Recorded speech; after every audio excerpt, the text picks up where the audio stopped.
매일 아침 눈을 뜨면 어떤 풍경이 가장 먼저 보이시나요?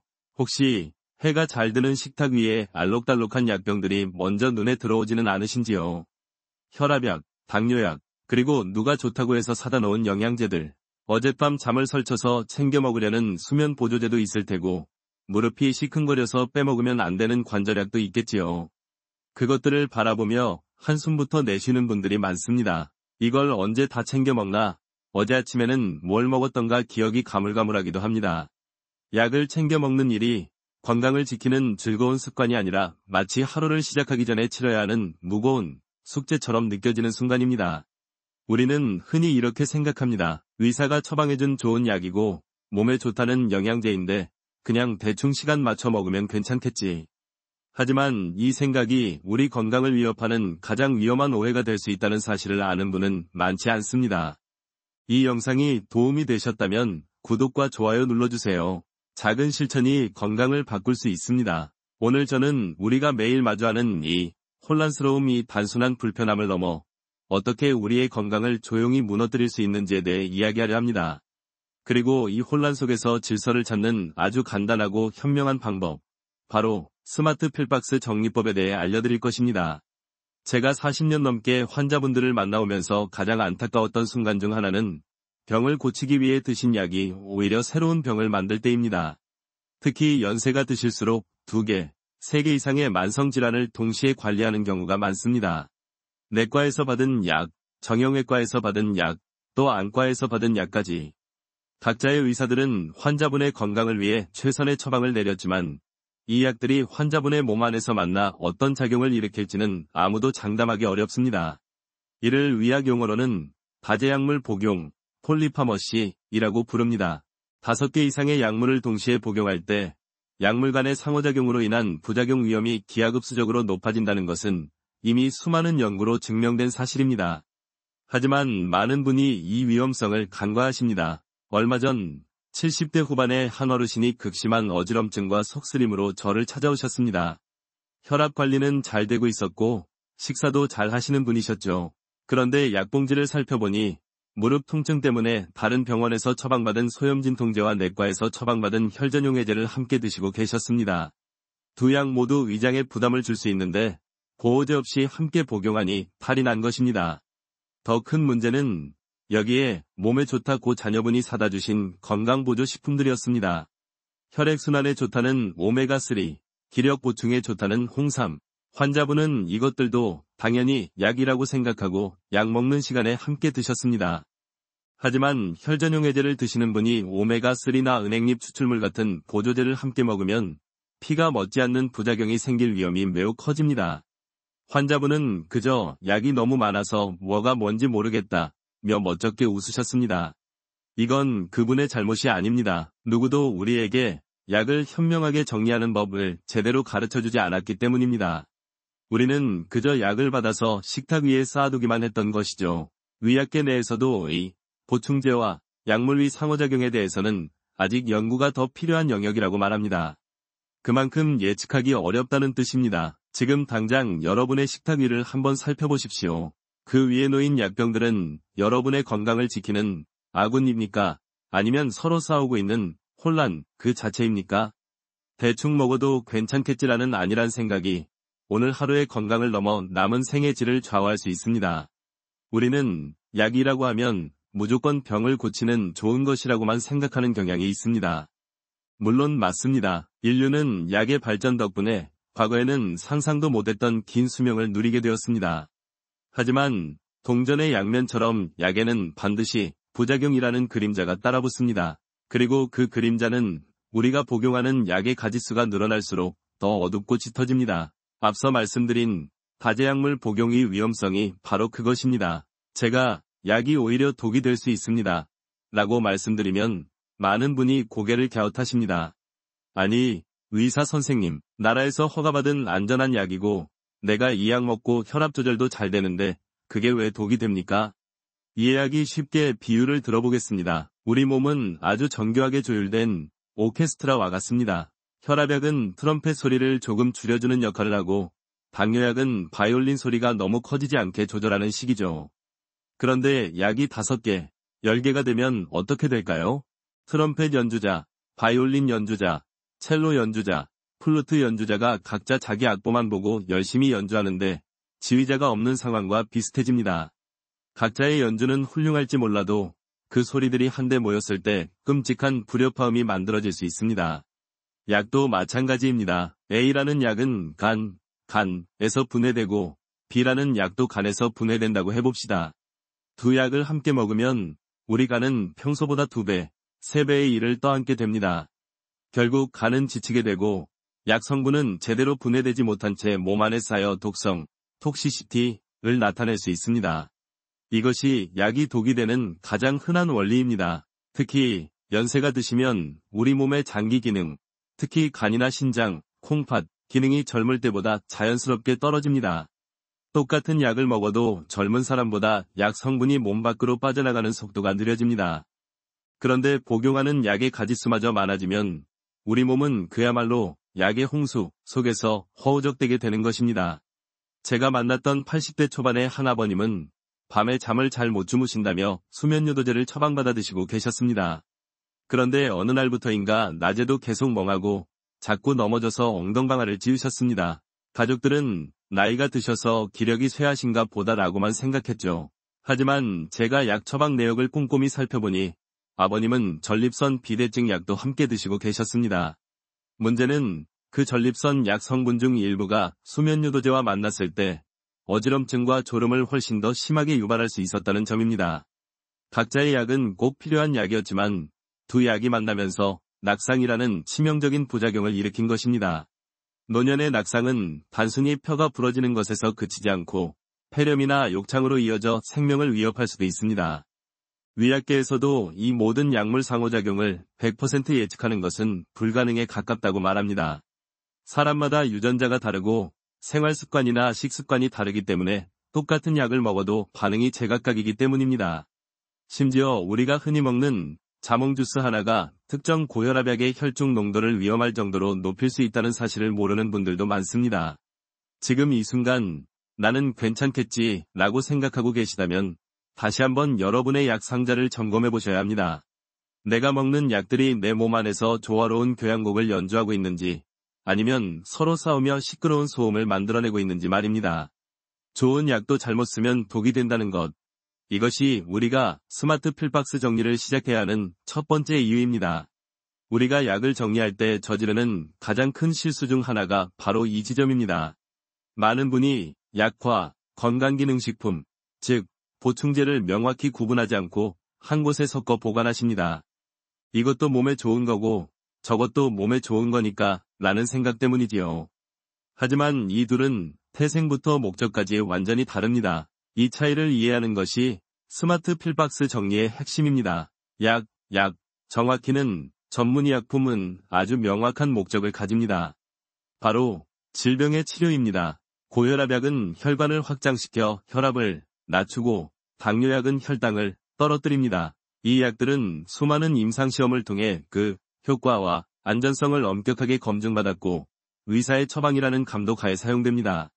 반면에 건강기능식품이나 보충제는 다릅니다. 이들의 목적은 치료가 아니라 보충 또는 기능성 향상입니다. 식약처에서 에 도움을 줄 수 있음이라고 기능성을 인정한 것이지 을 낫게 한다고 허가한 것이 아닙니다. 비타민C는 결핍을 보충해주고 루테인은 노화로 저하될 수 있는 황반색소 밀도를 유지하여 눈 건강에 도움을 줄 수 있습니다. 이 둘의 차이를 쉽게 비유해 볼까요? 약은 우리 몸에 불이 났을 때 질병 발생 시 그 불을 직접 끄기 위해 출동하는 소방관입니다. 아주 강력하고 명확한 임무를 가지고 있죠. 반면 보충제는 평소에 건물이 튼튼하도록 좋은 자재, 영양소를 공급해주는 건축보조원이나 영양사와 같습니다. 그런데 만약 불이 나서 소방관이 출동했는데 건축보조원이 이 자재가 좋다며 소방관의 길을 막거나 물 호스를 밟고 있다면 어떻게 될까요? 끔찍한 일이 벌어질 겁니다. 이런 일이 우리 몸속에서 실제로 일어납니다. 앞서 잠깐 언급했듯이 와파린 같은 혈액을 묽게 하는 약, 항응고제를 드시는 분이 혈액순환에 좋다는 이유로 홍삼이나 은행잎 추출물, 징코, 보충제를 함께 드시는 경우가 정말 많습니다. 하지만 홍삼과 진코 성분 역시 피를 묽게 하는 작용을 합니다. 소방관, 와파린, 이 이미 물을 뿌리고 있는데 그 옆에서 누군가 기름을 뿌리는 격이 아니라 물을 이중으로 뿌려서 온 집안을 물바다로 만드는 격입니다. 즉, 피가 너무 묽어져서 작은 상처에도 출혈이 멎지 않는 위험한 상황에 처할 수 있습니다. 반대로 비타민 K 같은 보충제는 와파린의 작용을 방해합니다. 불을 끄려는 소방관의 물호스를 잠가버리는 것과 같습니다. 약효가 떨어져 혈전이 생길 위험이 커지죠. 더 큰 문제는 시중에 나와 있는 수천 가지 보충제와 전문의약품 간의 상호작용을 의학계조차 100% 다 알지 못한다는 사실입니다. 특히 5호 추출물처럼 여러 성분이 복합된 보충제는 그 안에 어떤 성분이 내 처방약과 문제를 일으킬지 예측하기가 더욱 어렵습니다. 연구가 그 속도를 따라가지 못하고 있습니다. 그래서 많은 의사가 드시는 보충제가 있다면 꼭 알려주세요 라고 신신당부하는 것입니다. 하지만 많은 환자분이 보충제는 약이 아니라고 생각하시거나 혹은 의사에게 말하는 것을 깜빡하십니다. 이건 그냥 비타민인데요. 라고 대수롭지 않게 여기시죠. 바로 이 지점입니다. 약과 보충제는 절대 같은 서랍, 같은 약통에 있어서는 안 됩니다. 이 둘은 엄격히 분리되어야 합니다. 약은 의사의 지휘하에 움직이는 군대이고 보충제는 우리가 선택적으로 섭취하는 음식과 가깝습니다. 이 둘을 구분하는 것, 그것이 우리가 건강을 지키는 가장 기본적이면서도 중요한 원칙입니다. 우리가 약의 상호작용이나 과다복용 위험성에 대해 이야기할 때 정작 그 반대편에서 벌어지는 또 다른 치명적인 위험을 놓치기 쉽습니다. 그것은 바로 복용을 잊어버리는 것, 즉 약 순응도 메디케이션 어드어런스 위 실패입니다. A. 의사 양반, 한두 번 까먹는다고 큰일 나겠어? 라고 반문하실 수도 있습니다. 네, 물론 감기약이나 소화제를 한번 걸렀다고 해서 당장 큰일이 나지는 않습니다. 하지만 우리가 매일 먹어야 하는 고혈압약이나 당뇨약 혹은 심장약이라면 이야기는 완전히 달라집니다. 저는 20년 넘게 저를 찾아오신 김 선생님이라는 분을 기억합니다. 70대 초반이셨는데 누구보다 건강관리에 철저하신 분이셨죠. 매일 아침 뒷산에도 오르시고 식사 조절도 완벽에 가깝게 하셨습니다. 물론 혈압이 조금 높으셔서 혈압약은 매일 아침 한 알씩 꼭 챙겨 드셨습니다. 그러던 어느 봄날 따님 댁에 며칠 다녀오신다며 즐겁게 떠나셨던 그분이 응급실에서 저에게 연락을 해오셨습니다. 다행히 심각한 상황은 아니었지만 가벼운 뇌경색 증상, 즉 뇌졸중 초기 증세를 보이셨습니다. 이유는 너무나도 허무했습니다. 평소 쓰시던 약통 대신 여행 가방에 약병 서너 개를 급하게 챙겨 가셨는데 그 중에 하필이면 가장 중요한 혈압약 병을 빠뜨리신 겁니다. 이틀 정도 약을 드시지 않았는데 그 사이 혈압이 위험한 수준까지 치솟았던 것이죠. 여기서 우리가 간과하는 무서운 사실이 하나 있습니다. 특히 일부 혈압약의 경우 복용을 갑자기 중단하면 반동성 고혈압, 리바운드 하이퍼텐션 현상이 나타날 수 있습니다. 약으로 억지로 눌러왔던 혈압이 약 기운이 떨어지자마자 용수철처럼 원래보다 더 높이 튀어오르는 현상입니다. 김 선생님의 경우가 바로 그랬습니다. 그분은 몇 주간의 입원 치료와 재활 치료를 받으셔야 했습니다. 다행히 큰 후유증 없이 회복하셨지만 그분이 제 손을 잡고 하신 말씀이 잊히지 않습니다. 의사 양반, 내가 평생 모은 돈보다 그 약 한 알값 이틀 아낀 게 더 비싸게 쳤구먼. 그 대가는 단순히 병원비, 재정적 비용만을 의미하는 것이 아니었습니다. 그 며칠간 가족들이 겪어야 했던 불안감, 혹시라도 내가 잘못되면 어쩌나 하는 두려움, 그리고 무엇보다 내가 내 건강 하나 못 챙겼구나 하는 자책감이었습니다. 더 안타까운 것은 그분이 약을 빠뜨리게 된 이유입니다. 따님 댁에 가시기 전날 식탁 위에는 평소 드시던 혈압약, 따님이 사다 주신 종합 비타민, 그리고 홈쇼핑에서 좋다고 해서 산 크릴 오일 보충제가 뒤섞여 있었다고 합니다. 그 혼란 속에서 매일 먹던 익숙한 혈압약 병만 쏙 빼놓고 챙기신 겁니다.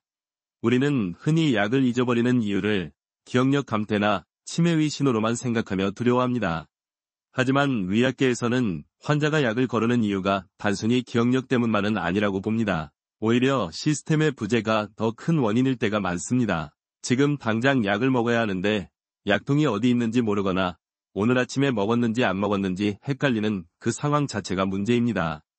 결국 우리가 앞서 이야기한 약과 보충제의 혼란스러운 식탁은 약물 상호작용의 위험뿐만 아니라 이렇게 꼭 먹어야 할 약을 잊어버리게 만드는 덫이 되기도 하는 것입니다. 그 잊어버린 약 한 알이 돼가는 때로 우리의 남은 인생 전체를 바꿀 만큼 무거울 수 있습니다. 앞선 이야기들에서 우리는 세 가지 큰 문제점을 확인했습니다. 첫째, 여러 약과 보충제가 뒤섞여 서로 나쁜 영향을 줄 수 있다는 상호작용의 위험. 둘째, 약과 보충제를 명확히 구분하지 못해 생기는 오용의 위험. 그리고 셋째, 이 모든 혼란 속에서 정작 먹어야 할 약을 잊어버리는 복용 누락의 위험입니다. 이쯤 되면 많은 분이 이런 질문을 하실 겁니다. 의사 양반, 말씀은 알겠는데 그래서 이 복잡한 걸 도대체 어떻게 정리하라는 겁니까? 나는 봐도 뭐가 뭔지 하나도 모르겠어요. 그래서 오늘 제가 지난 40년간의 진료 경험을 바탕으로 만든 아주 간단하고 효과적인 정리법을 소개해드리려고 합니다. 저는 이 방법을 스마트 필박스, 즉 현명한 약 상자 방법이라고 부릅니다. 스마트라는 단어를 들으시면 아마도 비싼 기계나 복잡한 스마트폰 앱 같은 것을 떠올리실지도 모르겠습니다. 시간을 맞춰 알람이 울리고 약이 튀어나오는 그런 기계 말입니다. 하지만 제가 말씀드리는 스마트 필박스는 그런 기계가 아닙니다. 그런 기계들은 사용법이 복잡해서 어르신들에게는 오히려 또 다른 스트레스가 될 수 있습니다. 제가 말하는 스마트 필박스는 물건이 아니라 생각의 체계, 시스템 오브 싱킹입니다. 내 약을 스스로 통제하고 관리하는 하나의 방식이자 철학입니다. 비유를 들어볼까요? 우리가 서랍 정리를 할 때 그냥 빈 서랍에 물건을 몽땅 쓸어 담아놓을 수도 있습니다. 하지만 그렇게 하면 정작 필요한 물건을 찾을 때 서랍 전체를 뒤져야 하는 불편함이 생기죠. 반면에 서랍 안에 칸막이를 치고 이 칸은 양말, 저 칸은 속옷하고 구획을 나누면 어떻습니까? 훨씬 찾기 쉽고 관리하기 편해집니다. 지금 여러분의 식탁 위 약 상자는 그저 모든 약을 쓸어 담아놓은 빈 서랍과 같습니다. 반면 스마트 필박스는 여러분의 약 서랍에 명확한 칸막이를 쳐주는 시스템입니다. 이 시스템의 첫 번째 목표는 단순히 약을 보기 좋게 정리하는 것이 아닙니다. 궁극적인 목표는 안전입니다. 내가 먹는 약과 먹지 말아야 할 약을 명확히 구분하고 꼭 먹어야 할 약을 정확한 시간에 정확한 용량만큼 먹을 수 있게 하여 앞서 말한 세 가지 위험, 상호작용, 오용, 누락을 원천적으로 차단하는 것입니다. 두 번째 목표는 마음의 평화입니다. 내가 아침 약을 먹었나, 안 먹었나 하고 하루 종일 불안해하는 대신 나는 오늘 해야 할 일을 정확히 마쳤다는 확신과 안도감을 갖게 하는 것입니다. 약 먹는 시간을 더 이상 숙제 시간이 아니라 내 몸을 돌보는 귀한 시간으로 바꾸는 것이죠. 의학계에서는 브라운백 리뷰라는 것을 중요하게 여깁니다. 환자분이 병원에 오실 때 드시고 계신 모든 약과 보충제를 갈색 봉투, 브라운백에 몽땅 담아오시게 해서 의사가 하나하나 검토하고 정리해주는 과정을 말합니다. 제가 제안하는 스마트 필박스 방법은 여러분이 의사를 만나러 가기 전에 스스로 이 브라운백 리뷰의 첫 단계를 해보시는 것과 같습니다. 내 약의 주인 이 의사나 약사가 아니라 바로 나 자신이 되는 것입니다. 환자가 스스로 자신의 약에 대해 정확히 알게 될 때 치료 효과는 극대화됩니다. 이는 수많은 임상 현장에서 증명된 주류 의학의 진실, 메인스트림 클리니컬 트루스입니다. 이 방법은 절대 어렵지 않습니다. 준비물도 거창하지 않습니다. 그저 주말의 한가한 오후 30분 정도의 시간과 약들을 펼쳐놓을 깨끗한 식탁만 있으면 됩니다. 지금부터 그 현명한 칸막이를 치는 방법을 하나씩 차근차근 알려드리겠습니다.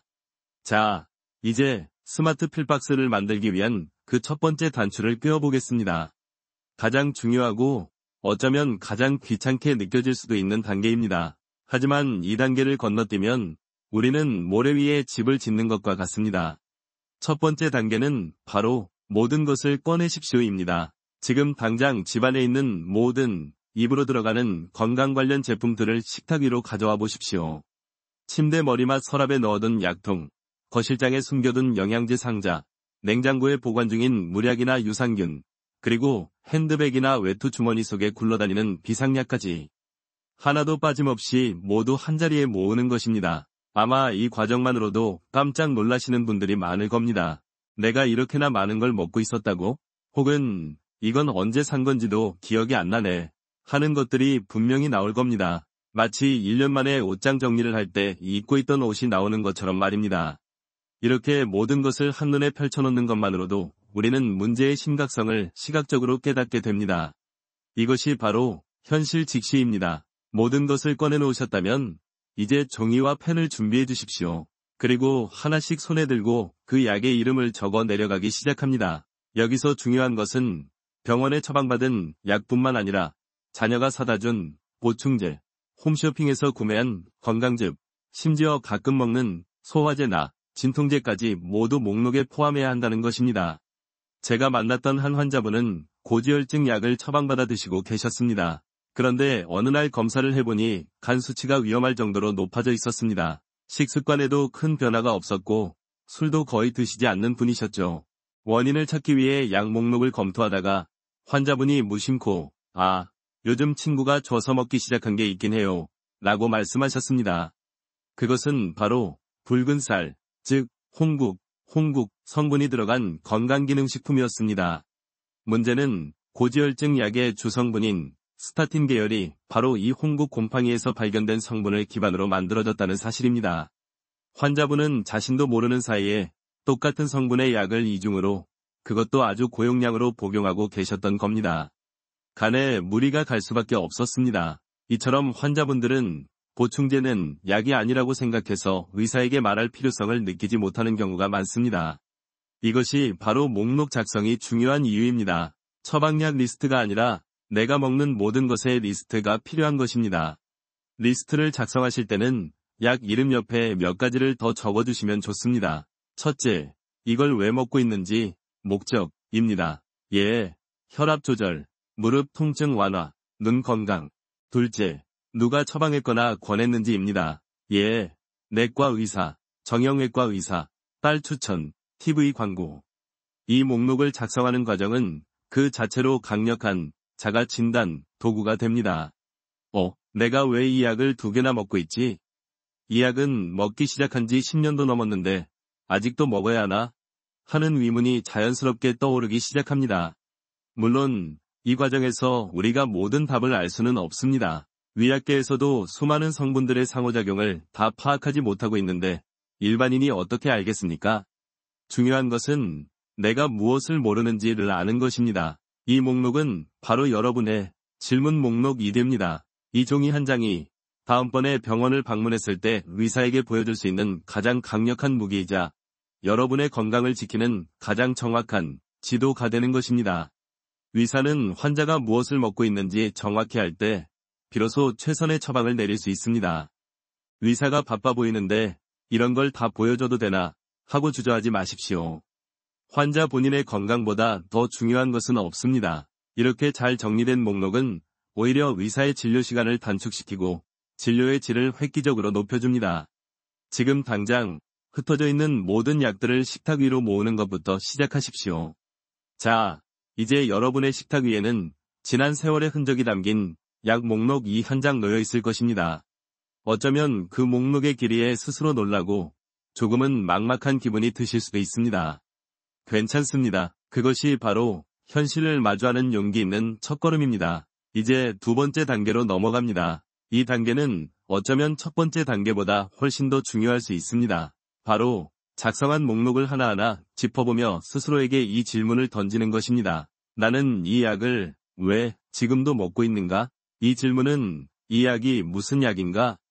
라는 질문과는 근본적으로 다릅니다. 우리는 보통 이건 혈압약, 저건 당뇨약 하고 약의 이름표를 붙이는 것에는 익숙합니다. 하지만 10년 전에 처방받은 이 혈압약을 지금도 똑같이 먹어야 하는가? 라는 질문은 좀처럼 하지 않습니다. 의학계에는 처방 관성, 프리스크립션 이너시아이라는 용어가 있습니다. 이는 의사나 환자 모두에게 해당되는 이야기입니다. 처음에 특정 증상을 치료하기 위해 약이 처방되었는데 그 증상이 사라진 뒤에도 특별한 재평가 없이 습관처럼, 관성처럼 그 처방이 계속 이어지는 현상을 말합니다.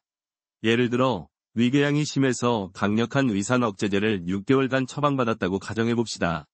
6개월 뒤 위궤양은 깨끗이 나았습니다. 하지만 환자는 속 쓰릴 때 먹으니 좋더라 는 생각에 혹은 의사가 바빠서 지난번과 똑같이 처방해주세요 라는 말에 그 약을 1년, 5년, 10년 계속 먹게 되는 경우가 비일비재합니다. 문제는 모든 약에는 이득과 위험이 공존한다는 사실입니다. 강력한 위산 억제제는 단기적으로는 위궤양을 치료하는 이득이 크지만 이를 수년간 장기 복용할 경우 위산 부족으로 인한 비타민 B12 흡수 장애나 심지어 골다공증 및 골절 위험을 높일 수 있다는 위험이 보고되고 있습니다. 이것이 바로 많은 분이 간과하시는 숨겨진 사실입니다. 즉, 약을 먹어야 할 이유, 질병은 사라졌는데 약으로 인한 위험, 부작용만 계속 안고 가는 셈입니다. 제가 만났던 한 70대 여성 환자분은 5년 전 무릎 수술을 받으신 후부터 계속 진통소염제와 근육 이완제를 드시고 계셨습니다. 이미 무릎은 다 회복되었는데도 말이죠. 그분은 그냥 안 먹으면 불안해서 라고 하셨습니다. 하지만 그 약들 때문에 만성적인 소화불량과 변비에 시달리고 계셨습니다. 저는 그분과 상의하여 약을 서서히 줄여나갔고 2달 뒤 그분은 의사 양반, 내 속이 이렇게 편한 게 몇 년 만인지 모르겠소 라며 환하게 웃으셨습니다. 이것은 약이 나쁘다는 뜻이 절대 아닙니다. 필요한 시기가 지난 약은 우리 몸에 빚이 될 수 있다는 뜻입니다.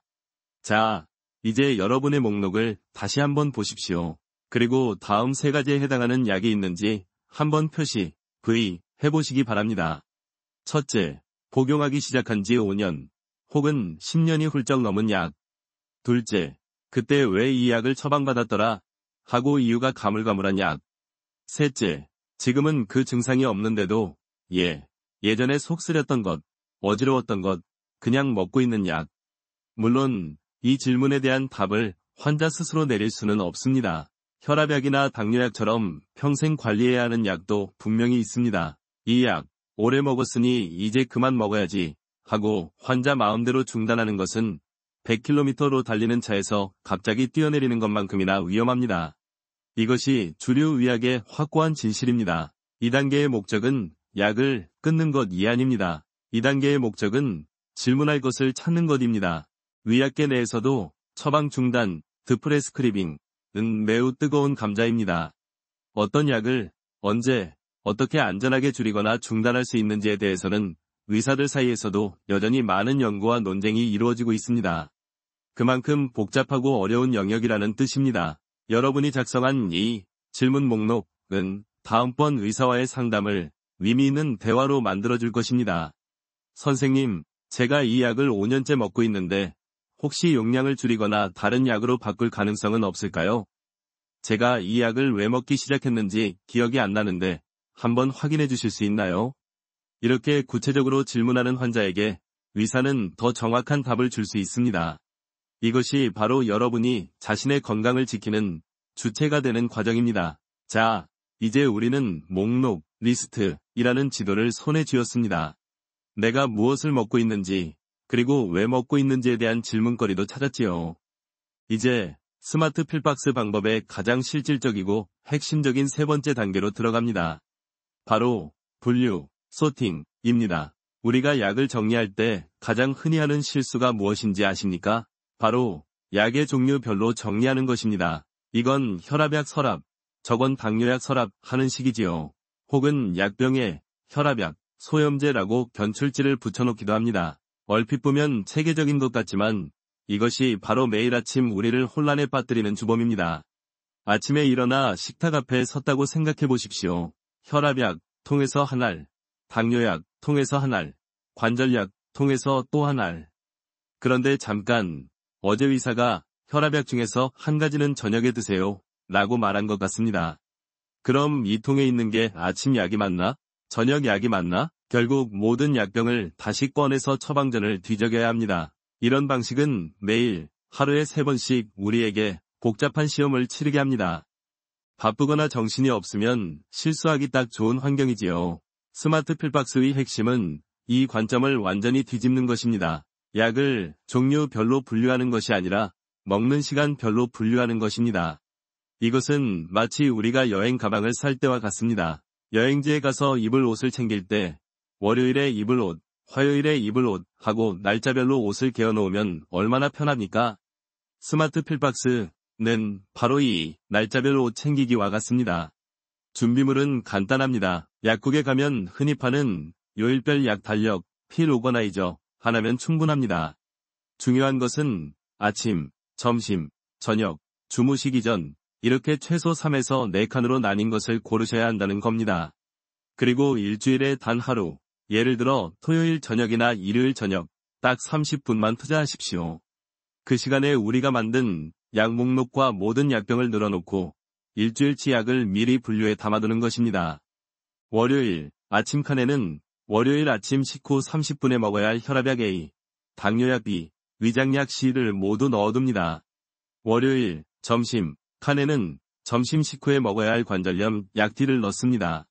월요일 저녁 칸에는 저녁 식전에 먹어야 할 당뇨약 E와 저녁 식후에 먹어야 할 고지혈증 약 F를 넣습니다. 이렇게 일요일까지 7일치를 모두 채워 넣는 겁니다. 이렇게 하면 어떤 변화가 생길까요? 월요일 아침, 여러분은 더 이상 여러 개의 약병을 보며 고민할 필요가 없습니다. 그저 월요일 아침이라고 쓰인 칸을 열고 그 안에 들어있는 약들을 물과 함께 삼키기만 하면 됩니다.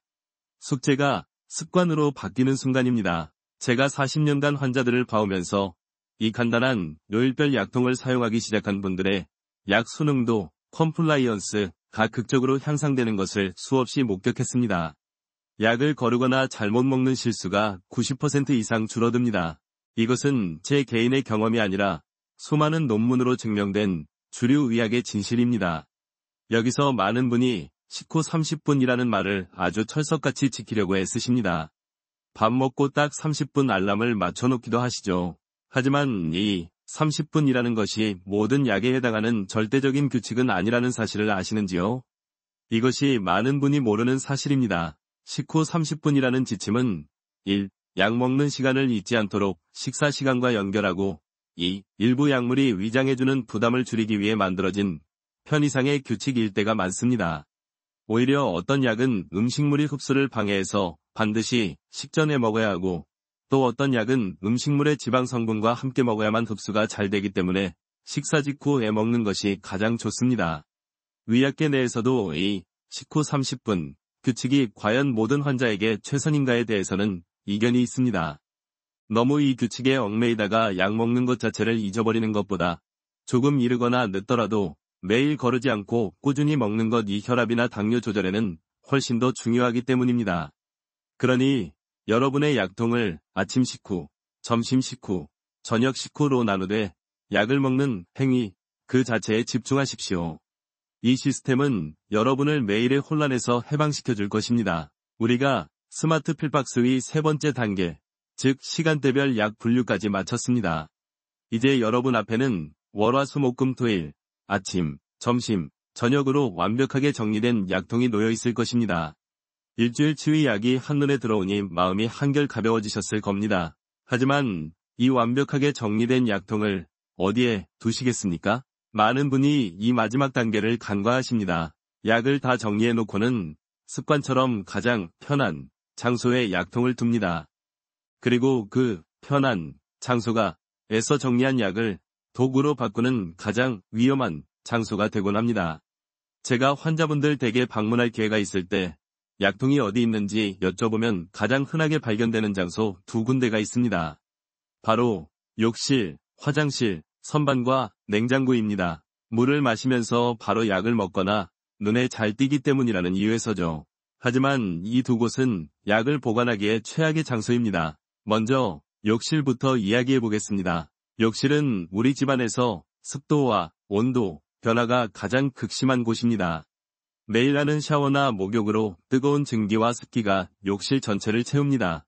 약의 성분은 대부분 화학물질입니다. 이 화학물질은 습기와 열에 매우 취약합니다. 쉽게 비유하자면 뽀송뽀송한 과자 봉지를 뜯어서 찜통 속에 넣어두는 것과 같습니다.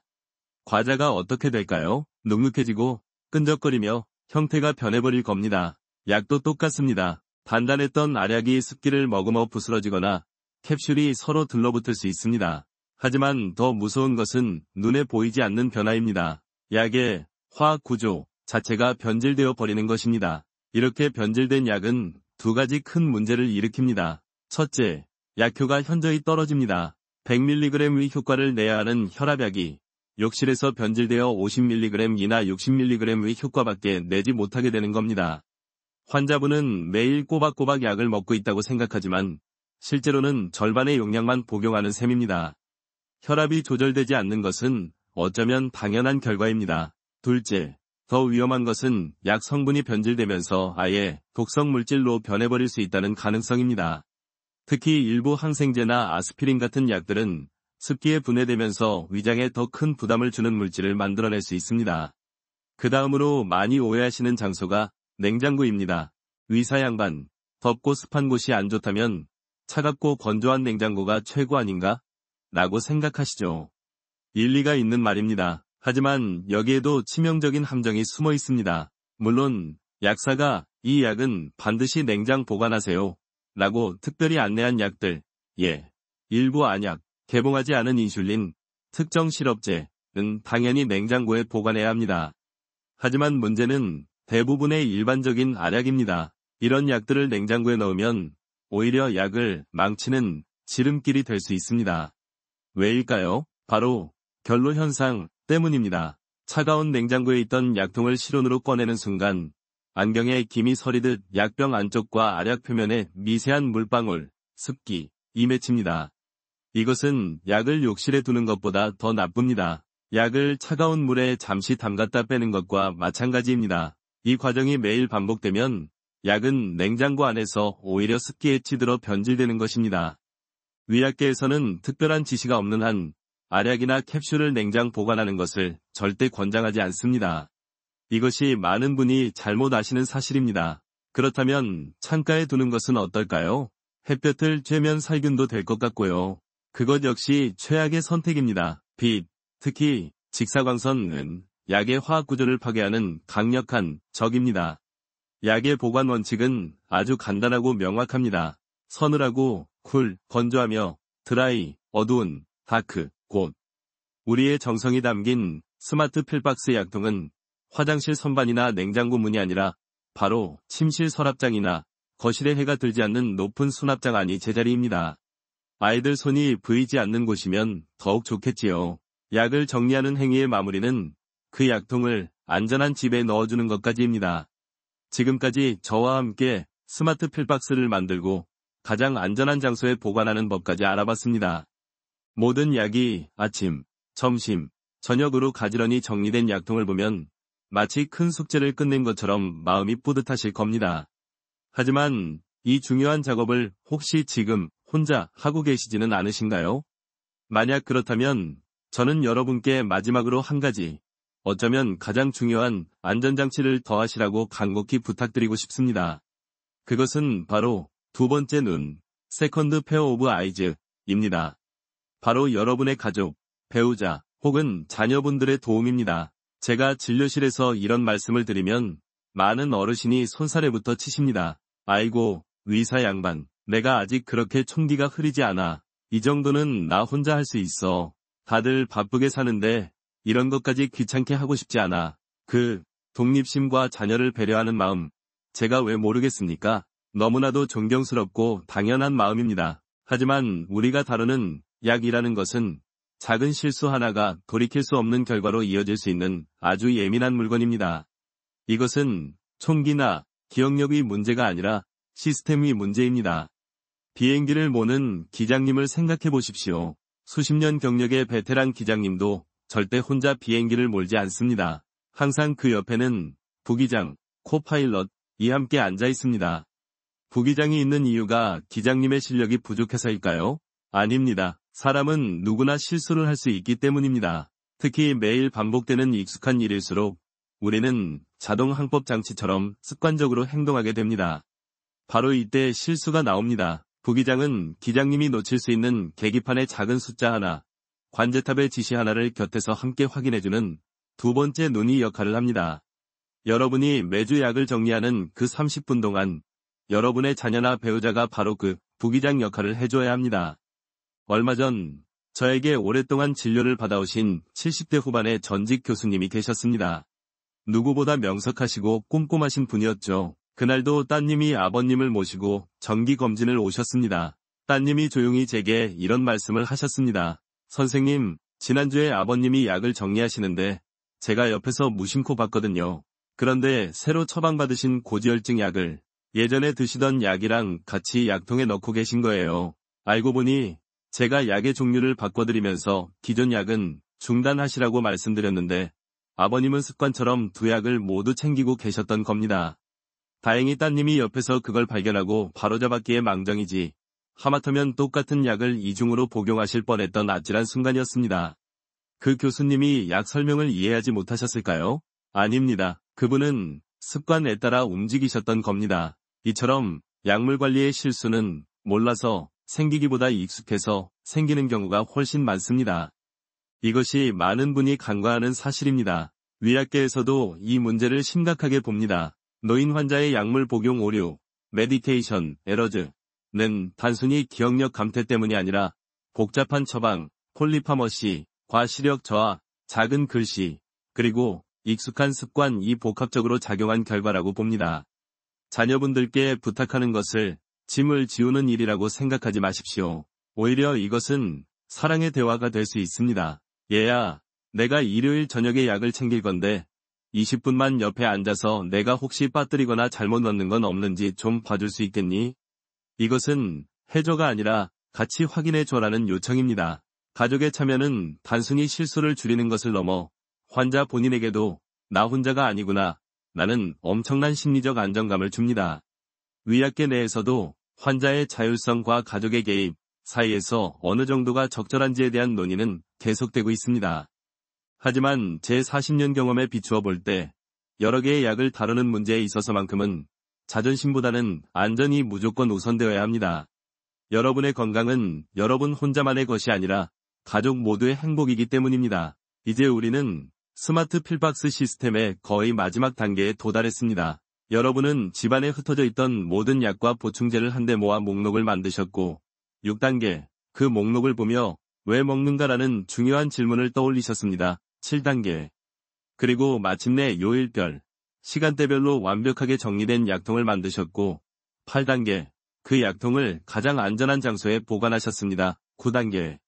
심지어 이 모든 과정을 함께 확인해줄 든든한 가족이라는 부기장까지 옆에 두셨습니다. 10단계.